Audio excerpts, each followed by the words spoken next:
I've got some pretty big news for CDL holders, and it's not exactly the good kind. So, there's this thing called the Clearinghouse 2 rule that's about to shake up the trucking world, and I mean really shake it up. It's set to kick in soon, and it's going to affect a lot of drivers out there. Like, we're talking about potentially 177,000 CDL holders who might lose their commercial driving privileges. That's a huge number. But don't panic just yet. We're going to dive into what this rule means, who it affects, and what you can do about it. Because, if you're a trucker or thinking about becoming one, this is something you absolutely need to know about. Okay, so what's this rule all about?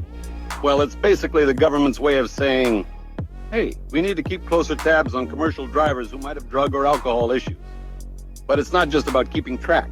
This rule gives state drivers licensing agencies, SDLAs, the power to actually revoke commercial driving privileges from drivers who have a prohibited status. And what does prohibited mean? Well, it's pretty straightforward. If a driver fails or refuses a drug or alcohol test, they get slapped with this prohibited status. And let me tell you, it's not just a slap on the wrist. This status means you can't operate commercial motor vehicles on public roads at all. It's a big deal.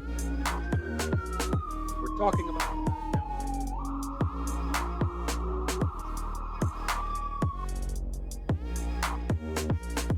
So, when a driver gets this prohibited status, it's like a big red flag in the system. The consequences are no joke.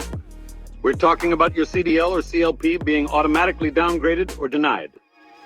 That means you can't legally drive a commercial vehicle until you sort this out. And when I say sort this out, I mean go through the whole return to duty process, which, spoiler alert, isn't exactly a walk in the park. But here's the really mind-blowing part.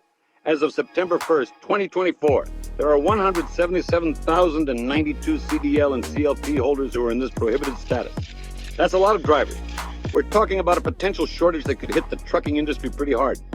But for drivers who are compliant and ready to work, this could mean more job openings and maybe even better pay. All right, so what if you find yourself in this prohibited status? Don't panic. There's a way out, but I'm not going to lie, it's going to take some work. It's called the Return to Duty Process, or RTD for short. First, you've got to request a substance abuse professional, or SAP. This person is going to be your guide through this whole process. Next up is the SAP evaluation, where they figure out what kind of help you need. Then comes the follow-up assessment. Think of it as a check-in to see how you're doing. And finally, you've got to complete the actual RTD process. This might include things like education programs, treatment, and follow-up testing. It's not a quick fix, but it's your ticket back to driving commercially. Now, here's the really important part. If you're a CDL or CLP holder, you need to check your clearinghouse status ASAP. Like right now. Because if you do have a prohibited status and you haven't started this RTD process, the clock is ticking. So, there you have it. The Clearinghouse, the second rule in all its glory. Or, well, maybe not glory, but you know what I mean. This is a big change for the trucking industry, and it's going to affect a lot of people. But knowledge is power. Now that you know about this rule and what it means, you can take action. If you're a driver, check your clearinghouse status right away.